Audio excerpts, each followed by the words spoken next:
In the beginning, we are told, a voice spoke out in the endless depths of space to say, "Let there be light." Constantly and always since that day, the visible light which flashes between the stars has been paced by a powerful twin, the unseen glow of radioactivity, produced by the monstrous nuclear furnaces which are those stars. They issue bursting floods of radiation and showers of particles too tiny to be matter as we conceive it. Radiation and particles which flash through all space until they strike other matter. And in their striking, they alter that matter and create still new flares of radioactivity.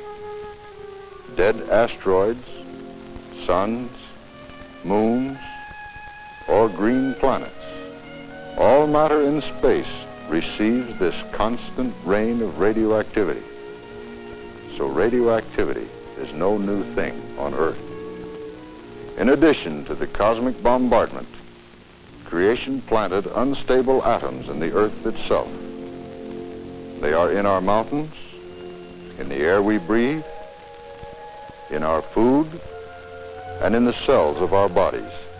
Relatively rare, but still vast in number, they decay one by one, here and there, in a total of countless myriads, in a barrage of inconceivably tiny and silent explosions.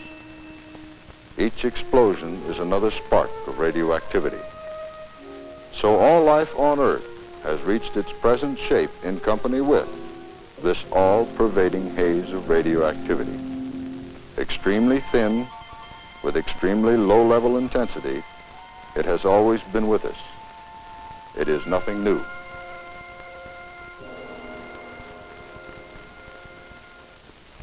That's how it was when nature got along without man's help. What is new, what has made this report necessary, is man's most recent discovery of ways to produce concentrated and powerful radioactivity. A number of people who first refined and worked with the radioactive metal radium suffered injuries before its dangers were even suspected. The discoverers and early workers with X-rays were also injured in a number of cases. However, these were limited, short-range hazards, affecting as a rule only those people doing the actual work.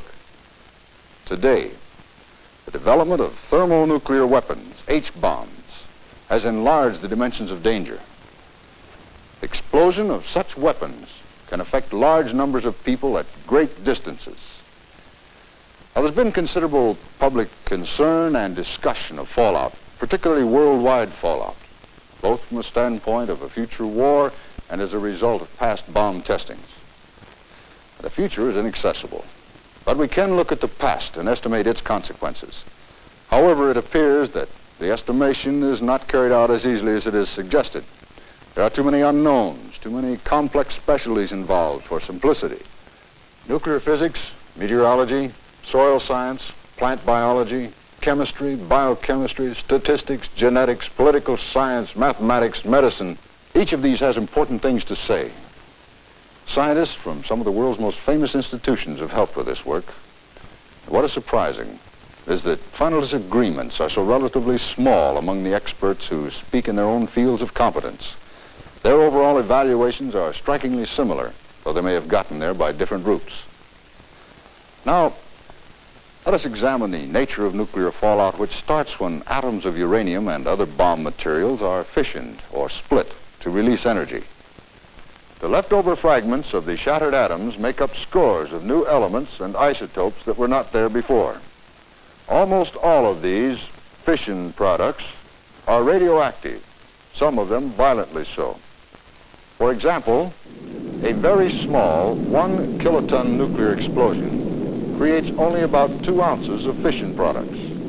However, 1 minute after the shot, these 2 ounces have a radioactivity equal to 100,000 tons of pure radium. Whatever the size of the explosion, the fission products rise high into the air inside the fiery bomb cloud. They constitute the fallout material. How soon they will reach the ground again and where depends on a great many factors. The most important are the power of the explosion and the height above ground at which it occurs. Low-altitude bursts, on or close to the ground, will suck into the fireball and vaporize considerable quantities of dirt or sand. Carried aloft in the cloud, this material will cool and condense into particles ranging in size from pinheads down to total invisibility. Most of the fission products will be trapped inside these same dirt particles. As the bomb cloud drifts downwind, all of the largest and heaviest particles fall to the earth in the next few hours or days. This material that deposits rather quickly in a direct trail downwind from the explosion site is referred to as local fallout. It is called local whether it reaches only a few miles downwind, as from a small explosion, or whether its pattern of danger is several hundred miles long, as in the case of very large weapons. Now, this fresh fallout emits great quantities of deadly but invisible gamma rays, like the output of a mammoth X-ray machine. Fortunately, the radioactivity will decay rather quickly with the passage of time. 2 days after the explosion, it is weakened by a factor of 100, and after 2 weeks, it retains only 1/1000th of its first hour's fury. However, until it does decay to relative harmlessness, unshielded persons in the hot areas will suffer injury or death. Reasonably well-shielded persons will probably suffer no physical harm whatever. It is that simple. A reasonably good shielding from local fallout is not very hard to obtain. It is not very expensive to construct. That is the urgent message of our civil defense authorities. It is important that every American should hear that advice. It is not, however, the main concern of this particular report. Our objective is to examine the facts of life of worldwide fallout, a much more complicated subject than the local variety. From a nuclear surface burst, we have seen that something like 3/4 of the fission products end up in the sizable particles that gravity pulls down to the ground in rather short order. The remaining fission products are trapped in particles a great deal smaller, so small that they cannot even be seen in an ordinary microscope. Now, this is the case with almost all fission products from any high airburst in which no ground dirt is taken up into the fireball. Nearly all of the resulting fallout particles are of this very small type, so small that tens of thousands of them could be piled on top of a single pinhead. In fact, they are only a trifle larger than the particles of air itself, so they pay very little attention to the laws of gravity. They would drift around the world almost indefinitely if they were not grounded by some special means. Now, these particles are the basis of worldwide fallout. The special means that can bring them down to the ground are found in the structure of the Earth's atmosphere and weather. We'll now listen to a meteorologist for a description of this process. The earliest part of the meteorology story is visible to anyone who observes a typical low-power surface detonation, as for instance at the Nevada test site. The cooling bomb cloud from a small explosion will carry its deadly cargo only a few miles high before it cools enough to become stable, and then begins the downwind drift. As we have seen, the heavy particles fall out promptly. However, the ultra-lightweight particles of worldwide fallout type drift on until such time as they are caught up by either rain or snow and literally washed out of the sky. On average, this happens rather quickly, a matter of weeks at most. This scavenging or cleansing action can take place only... Particles of the worldwide type come to ground after the better part of a year or more in the stratosphere. Their intense radioactivity has completely disappeared. There's practically no radiation left except from a small amount of rather sedate, low-intensity fission products. Those which concern us principally have life periods ranging from several years to thousands of years. Now, they can do no harm unless they are taken into our bodies with food or drinking water, or in the air we breathe. Since there is so little of this material, so widely scattered, and of such weak radioactivity that very sensitive instruments are required to find it at all, how do researchers know where it is in the air and on the ground? This knowledge is a result of many years of careful work by many private and governmental agencies. Since the earliest testing days at the Nevada Proving Ground, monitors have examined the surrounding ground after every detonation. Aircraft have tracked the drifting clouds and even flown through them at early times while radioactivity was still high. Samples of cloud material were secured by these planes and flown quickly to the laboratories for detailed analysis. The same types of cloud tracking and sampling missions were flown from the coral atolls in the Pacific Proving Ground after each of the big thermonuclear shots. Fallout collecting containers and sticky papers were also placed on arrays of rafts spaced across the ocean at intervals for many miles from the shot islands. Similar collections were made at a number of Pacific Island sites during the tests. Even the food inside the fish was investigated. In the United States and several other countries, there have long been programs in action in key cities and rural areas to monitor fallout concentrations both from the air and from soil analysis. One of the most important sampling jobs paid no attention to ground-level fallout. It operated directly in the stratosphere itself to measure how much bomb material was actually there and where and at what rate it was drifting back into the troposphere. Half a dozen of the now famous U-2 high-altitude research aircraft were assigned to this project for a number of years.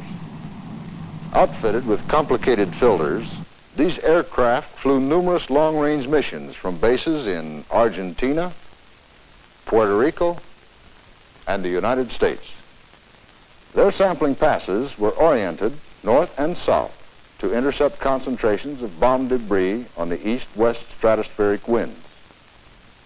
The findings of this program showed clearly that more than half of the accumulated radioactivity from all testing had drained out of the stratosphere within a year after the Soviets temporarily ended their large-scale test explosions in the fall of 1958. It had previously been thought that this would take 5 to 10 years. The new information was very welcome. It meant that the peak of worldwide fallout from previous testing was past, and that the long-range hazard was substantially less than was formerly believed. However, the exact nature and degree of that hazard, present and future, is something that no one today can define exactly, even limiting the discussion to the area on which we have the most data, the pre-1959 tests. Research for this report has brought out the somewhat remarkable situation that no expert of established competence in this field is willing to claim that his estimates of biological hazard are very much more than educated guesses, particularly when the estimates use any actual numbers. Listen to a portion of the statement with which one respected authority ended a discussion of fallout effects in his field. I should like to emphasize the crudity of these calculations and the tenuousness of the assumptions, and especially the necessity of relying entirely on experimental animals. The calculations may be seriously wrong and may give only a very rough idea of the probable magnitudes involved. That statement was a typical one. The difficulty is that while there is quite a lot of information on large radiation doses, there is literally none in the field of extremely small doses spread over entire human lifetimes, as is in the case of worldwide fallout. The radioactive elements of fallout that are now believed to be potentially most hazardous are cesium-137, strontium-90, and carbon-14. Some of the cesium and strontium deposited on edible plants and on the soil around them is taken into the plants directly through their leaves. Somewhat less is eventually taken up through their root systems. Then we eat those plants, or we consume the meat and milk of animals which eat them. After being taken into the body, the two isotopes behave in different ways. We'll consider this cesium-137 first.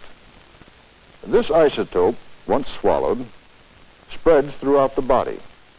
It is retained in the body for several months, emitting gamma radiation all the while. The remainder of the deposited cesium, still on the ground outside our bodies, is of course also radioactive. On average, we receive about the same tiny gamma radiation dose from this external material as from the internal cesium that we have swallowed. We also receive gamma radiation from a few other fallout isotopes mixed in with the cesium. These, having very short lives, become insignificant after the first couple of years instead of lasting for several decades, as does the cesium-137. We will lump them in with the cesium for the rest of this discussion. Keep in mind that the gamma radiation from these materials is no stranger. It is the same penetrating whole-body radiation that has always bathed humanity from the natural background sources, from cosmic rays, from the earth, from our food and water, and from the very bricks in our walls. Gamma radiation may do its damage in either of two major ways, or both.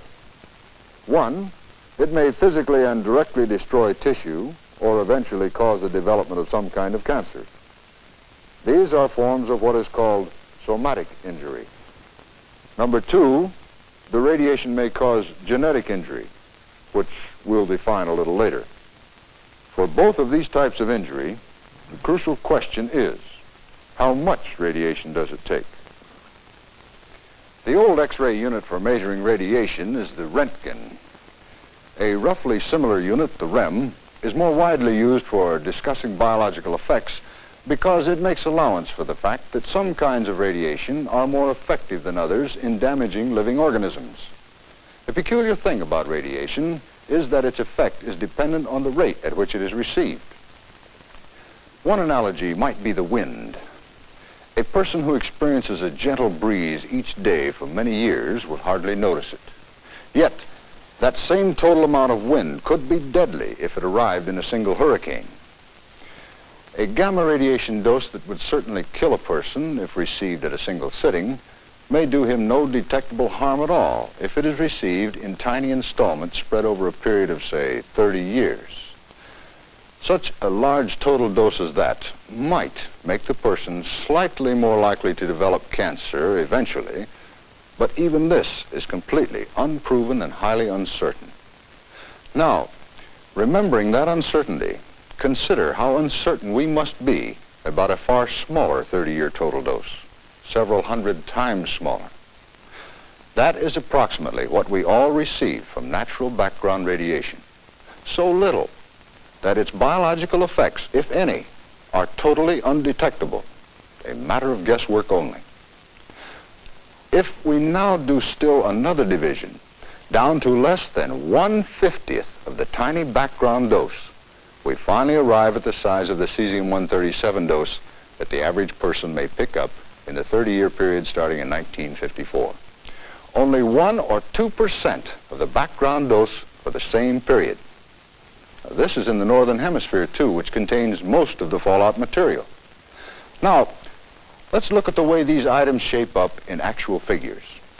That REM unit, which we met a moment ago, is not very handy for measuring such extremely weak radiation levels.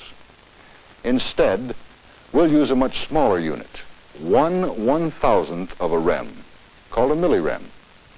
In terms of this unit, the 30-year natural background dose that we all receive without noticing it is some 3 to 5,000 millirem. Everybody gets it. Depending on where you live and how your home is built, it may be easily twice that amount. By contrast, the 30-year gamma dose from cesium-137 will total only some 70 millirem, less than 1/10 of 1 rem, less than 2% of the natural background dose. It turns out that science has no adequate experimental basis that would justify a claim of any somatic injury effects from a dose this small. Now we come to the genetic effects of the penetrating cesium-137 radiation. These are potentially the most long-lasting and important effects that worldwide fallout might have. So they've received a great deal of careful study. We'll listen now to a geneticist for a discussion of these effects. Genetics research has thoroughly established the fact that gamma radiation in sufficient quantities can damage or change the microscopically small genes inside of human reproductive cells. Excessive warmth or chemical agents can also do this. There are many thousands of genes in each cell. In effect, they constitute the blueprints for construction, of new human beings, our children. The full blueprints are composed of one batch of genes from the mother and another assortment from the father. If radiation alters or mutates some of the genes inherited from either parent, this amounts to altering some of the figures in the blueprints that will govern the building of their child. Furthermore, the child will pass the damaged blueprints on to all of his descendants. It necessarily takes many generations, hundreds of years, for a mutated gene to be inherited by enough people to become widely distributed in the general population. As this takes place, the possibility gradually increases that both partners of any given marriage may chance to be carriers of the same mutated gene. Their child will then experience the maximum effects of the mutation. This blueprint change may appear essentially harmless, calling for the child to be much taller than average, or to be prone to early baldness, or green eyes, or triplets in the family. There may be, and probably are, other less visible effects. Since human beings are enormously intricate and carefully balanced machines, most random mutational changes are likely to be undesirable or annoying to at least some extent. The mutation may be a lethal one that prevents conception or will kill the child before birth. It may cause a later tendency toward allergies or some painful disease. The possibilities are literally endless. The full story of the effects of any one human mutation can never be clearly mapped out because they are concealed by or blended with the results of the countless millions of ancient mutations that are distributed so widely in our population. The development of humanity to its present shape, both mental and physical, has been governed by these myriad mutations occurring at random through the endless centuries. Many of the mutations are still harmful. To others, we owe all the good things in the way we are built. While a mutation seldom has full effect if inherited from only one parent, it can have substantial effect. Sometimes that effect seems completely desirable. Sometimes completely undesirable. Sometimes there are contradictory aspects. For example, there is one gene widely distributed in some African populations, which, if inherited from both parents, causes the dangerous sickle cell anemia. Surprisingly, those who inherit the gene from only one parent have a selective advantage, a considerable immunity to malaria. So, to make a very generalized summary, the geneticist sees mutation as a prime and necessary agent in the progress of man's evolution. Yet in any single case, more likely to be undesirable than beneficial. That leaves us with the major question: how little an amount of radiation will cause how many mutations? Once again, the answer is no one knows, though there are plenty of speculations. Medical records tell us that a small percentage of all children are born with hereditary defects, ranging from slight to serious. Some authorities have made very cautious guesses that a few of those genetic defects might be the result of natural background radiation through the ages. This is speculation, of course, neither proven nor provable. It merely seems more likely that background radiation had something to do with it than nothing to do with it. How then can anyone assess the full probable results of cesium-137 radiation when it is only 1 or 2% as intense as the faint background radiation, particularly when the cesium itself will mostly disappear within the next few decades? The answer is obvious. No competent authority does assess the results with any pretense of accuracy. However, using some United Nations reports and radiation studies on fruit flies and small animals, and ignoring the fact that these do not apply very exactly, it is possible to theorize that the cesium-137 from past testing might introduce several hundred new mutations into the human genetic pool each year for the next dozen years or so on a worldwide basis. To evaluate the importance of these hundreds, we must next realize that each of those years will also see the production of some 10 million new mutations from purely natural causes, of the types that have always been with us, totaling some 200,000 times as many as from the cesium. Medical science has greatly softened the sometimes harmful consequences of past mutations. What it will be able to do about new mutations is just as unguessable as the shapes those mutations will take. So much then for the genetic aspects of the 30-year cesium dose of 70 millirem, the same whole body dose that we first considered from purely somatic aspects. I mentioned earlier the radioactive carbon-14 was a nuclear explosion product considered potentially hazardous. Like the cesium isotope, it can be combined into the tissues of all parts of the body, thereby reaching the genetic cells directly.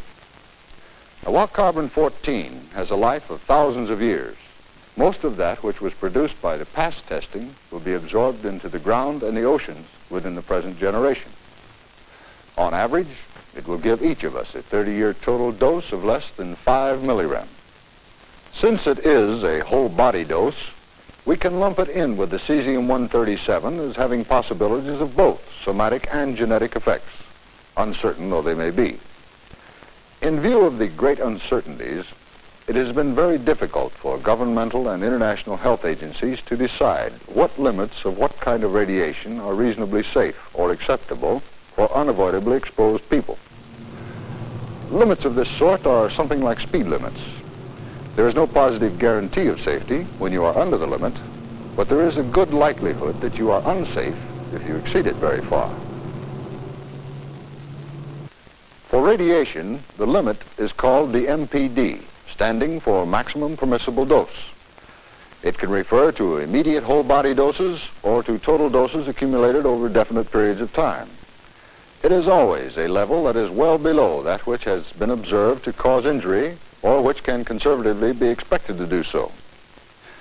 There is very good agreement between the limits suggested by the leading agencies in the business, the Federal Radiation Council, the National Committee for Radiation Protection and Measurement, and the International Commission for Radiological Protection. They all feel that for the bulk of the population in general, the maximum permissible dose of whole body radiation should not exceed 5,000 millirem for any 30-year period, above and beyond the background radiation and any medical exposure such as X-rays. Contrast this 5,000 limit with the mere 75 millirem that we will actually receive from whole body fallout radiation. Note also that medical exposures alone will give us an average 30-year dose of some 3,000 millirem, certainly with no expectations of undue risk. This brings us to the most widely discussed fission product, strontium-90. Chemically similar to the soil calcium with which it becomes mixed, the strontium-90 follows calcium through its regular cycles into our plant foods and into the bones, meat, and milk of our plant-eating animals. Reaching our own bodies, the strontium-90, like calcium, tends to be concentrated in our bones, particularly those of children who are building new bones. The radiation from strontium-90 has extremely short range in the body, so it causes no genetic threat to the reproductive cells. It does pose a threat to the bone marrow and the bone itself in the form of either leukemia or bone cancer. Typically, these diseases take years to develop, so very little long-term study of this hazard has been possible to date. Much point has been made of the fact that strontium does not deposit evenly throughout the skeleton. Instead, it tends to create hotspot areas in some bones where the concentration may be 2 to 20 times higher than an average would be. Other researchers counter this argument by pointing out that if a given body burden of strontium is concentrated in a few areas, then the other areas of bone and marrow must be correspondingly less threatened.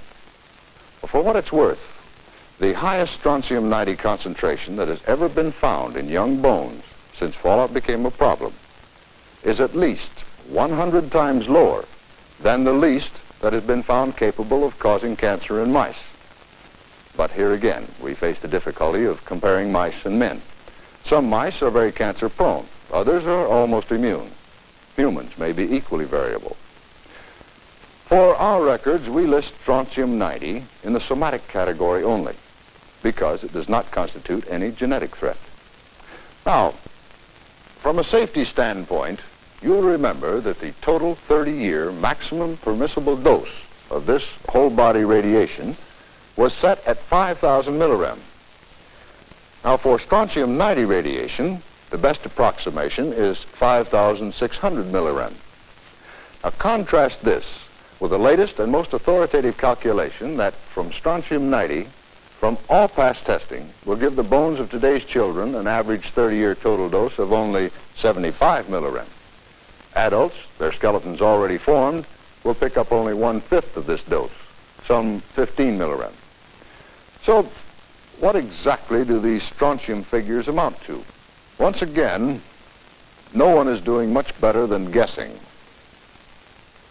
Working from the best available data, and again with a lot of ifs, it can be computed that this strontium-90 from past tests might produce something like a dozen new leukemia or bone cancer cases in the roughly 200 million population of the United States each year for the next 30 to 50 years. Of course, there may be no increase at all, as the United Nations Scientific Committee was careful to point out. In any case, during these same years, we do know that there will be approximately 50,000 cases of leukemia from perfectly natural causes, having nothing to do with fallout.